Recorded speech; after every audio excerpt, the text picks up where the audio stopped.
ఈ టైంలో milk bread ఎందుకు తెచ్చారండి?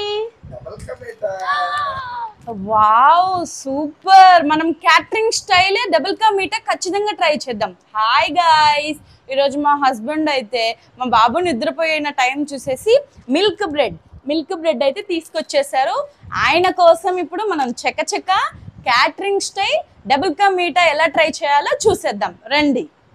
మెయిన్ మన ఐటెంకి కావాల్సిన ఇంగ్రీడియంట్ వచ్చేసి milk bread and sugar 250 grams, కిస్మిస్ మన ఇష్టం, అండ్ జీడిపప్పు, అండ్ ఇలా సన్నగా కట్ చేసుకున్న బాదం. సో ఇప్పుడు మనము రెసిపీలోకి వెళ్ళిపోదాం రండి. 1/2 లీటర్ అది కూడా ఫుల్ టోన్డ్ మిల్క్ కాగబెట్టేసుకుందాం.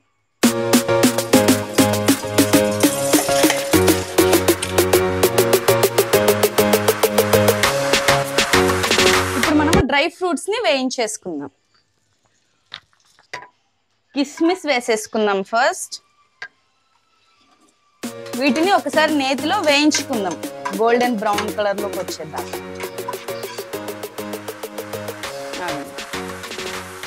నెక్స్ట్ జీడిపప్పు.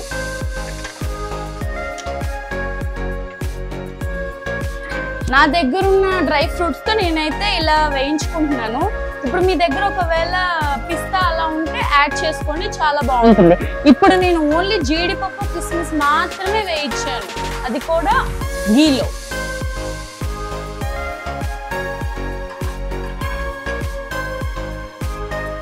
ఇలా మీగడ అంటే పొంగు వచ్చినప్పుడల్లా ఆ మీగడని ఇలా పక్కకు అనేసుకోవాలండి. ఒక 6-7 టైమ్స్ ఇలా పక్కకు అనేసుకోవాలి. నేను చూపిస్తున్నాను కదా వీడియోలో అలాగా.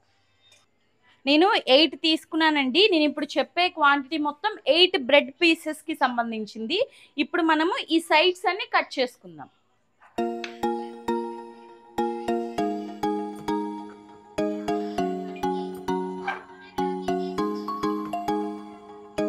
ఇవన్నీ మనం చేసే స్వీట్ లోకి మాత్రం యూజ్ చేయకూడదు, ఇది మాత్రం వేస్ట్ గా పక్కన పెట్టేయాలి. ఇప్పుడు క్యూబ్స్ కట్ చేసుకుందాం. 4-4 చొప్పున లేదా 2-2 చొప్పున చేసుకుంటే మనకి కరెక్ట్ అయిన షేప్ వస్తుంది.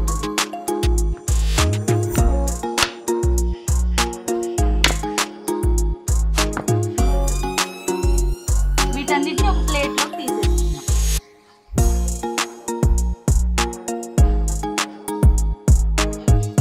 నేనైతే నెయ్యి వేసుకున్నానండి, ఆప్షనల్, కావాలంటే నూనె కూడా వేసుకోవచ్చు. కానీ నెయ్యి మీద వచ్చే కమ్మదనం వేరు కదా, అందుకని నెయ్యితో వేయించుకుందాం.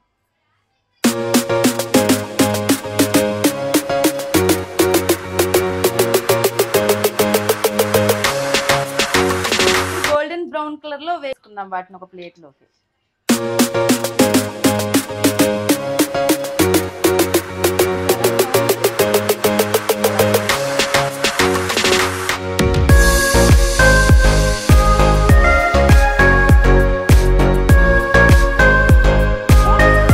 స్లైసెస్ గా కట్ చేసుకున్న బాదం పప్పును కూడా వేసేసుకొని కాసేపు మరిగించుకుందాం. కోసం ఇప్పుడు గిన్నె పెట్టేసుకొని 1 కప్ వాటర్ పోసేసుకుందాం. పంచదార అయితే ఏ కప్పులో అయితే తీసుకున్నామో అదే కప్పులో వాటర్ అండ్ పంచదార. ఇప్పుడు ముదురు పాకము రాకూడదు, అలానే తీగ పాకం రాకూడదు. మనం పాకము సన్నగా అంటే ఆ రెండిటి మధ్యలో వచ్చే పాకాన్ని మనం తీసుకోవాలి. అప్పుడే డబుల్ కా మీఠా టేస్ట్ అనేది అసలు బయటపడుతుంది. ఇప్పుడు బ్రెడ్ ఎలా వచ్చిందో మీకు చూపిస్తాను చూడండి. సౌండ్ చూసారా? ఇదిగోండి, అలా సౌండ్ రావాలి. అంత బాగా వేగితేనే బాగుంటుంది. ఇదిగోండి, అయితే చూసారా, నెయ్యితో వేయించాం కాబట్టి ఇంత బాగుంది. సో మీరు ట్రై చేయండి నెయ్యితోనే వేయించడానికి. నూనె ఎందుకు, స్వీట్ పంచదార కూడా కొంచెం ఇదే కదా, అందుకని చెప్పేసి నెయ్యితో మనం చేస్తే బాగుంటుంది. అయితే పాలు అయితే ఒక 5-6 టైమ్స్ అయితే కాగిపోయినాయి. రబడీ కోసం చూద్దాం రండి. ఇప్పుడు ఇగోండి చూడండి అసలు ఎంత బాగా ఉందో. బాబ్బా, ఇట్లా రావాలి. పాలు హాఫ్ అయిపోవాలి. మనం పోసిన 1/2 లీటర్కి 1/4 లీటర్ అయ్యేంత వరకు, అంటే దగ్గర పడేంత వరకు మనం పాలు కాగబెట్టుకోవాలి. అప్పుడే రబడీ బాగుంటుంది. స్పూన్ ఇలాచీ పౌడర్ వేసేసుకుంటున్నాను. ఇప్పుడు మనకి పాకం అయితే వచ్చేసింది. నేను ముందే చెప్పాను కదండి, ఇటు తీగ కాదు అటు ముదురు పాకం కాదు, మీడియంలో రావాలి. ఇప్పుడు స్టవ్ ఆఫ్ చేసేసుకుందాం. ఇప్పుడు ఈ పాకాన్ని వేయించి పెట్టుకున్న బ్రెడ్ ముక్కల మీద పోసేసుకుందాం.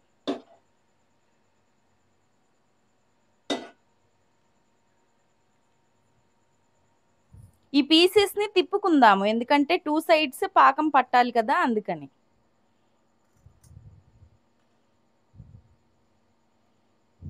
రబడీ వేసేసుకుందాము, పాకం మొత్తం పట్టేసింది. జీడిపప్పు కిస్మిస్ కూడా గార్నిష్ వేసేసుకుందాం.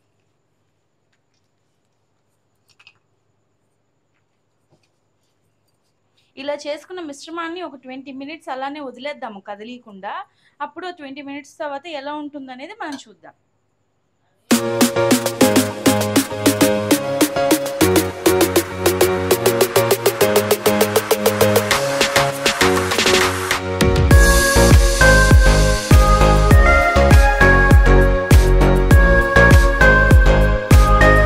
ఇదిగోండి గాయ్స్, మన డబల్ కా మీఠా రెడీ అయిపోయింది. ఇప్పుడు మనం దీన్ని టేస్ట్ చూసేసి ఎలా ఉందో చెప్పేద్దాం.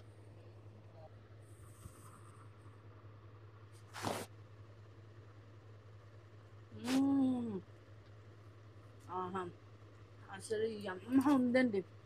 అబ్బాబ్బాబ్బా, అసలు నాకు స్వీట్స్ అంటేనే చాలా ఇష్టం. దాంతో ఇది తింటుంటే అసలు ఎంత బాగుందంటే అండి, మీరు తప్పకుండా ట్రై చేయండి. నాకైతే క్యాటరింగ్ స్టైల్ కంటే బాగా వచ్చిందేమో అని చెప్పేసి అనిపిస్తుంది. చాలా బాగుంది. చూడండి, మనం పీస్గా తెలుస్తోంది మనకి. మనం తీసుకున్న పాకం, షుగర్ మొత్తం కరెక్ట్గా. నేను 8 పీసెస్కి చెప్పాను క్వాంటిటీ మొత్తం. మీరు తప్పకుండా ట్రై చేయండి. మనం 5 to 10 మినిట్స్ ఒక పక్కన అలా ఉంచడం వల్ల మనకి బ్రెడ్ మిల్క్ ప్లస్ మనం అదే రబ్డీ చేసుకున్నాం కదా, అది ప్లస్ పాకం కూడా బ్రెడ్కి పట్టడం వల్ల చాలా అంటే చాలా టేస్ట్ వచ్చింది. మీరు తప్పకుండా ట్రై చేయండి. బాయ్.